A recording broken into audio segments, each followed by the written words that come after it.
Hi students, welcome to another video of Smartly Learn. In this video, let's find the solution for the 8th question in exercise 7.13.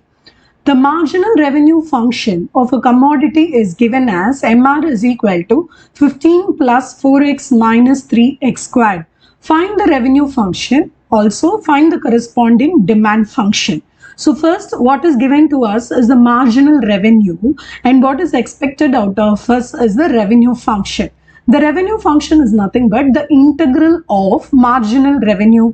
Okay, so this is going to be integral of 15 plus 4x minus 3x squared dx. So let's perform the integration. So this is 15x plus 4x squared by 2 minus 3x cubed by 3 plus k. Remember, for a revenue function, there is no constant revenue, which means k is going to be 0. So the final revenue function r of x is given as 15x plus, I'm simplifying this, so this will become 2x squared, again here minus x cube. So this is going to be the revenue function. So that is taken care of. Now the next part was to find what is the demand function.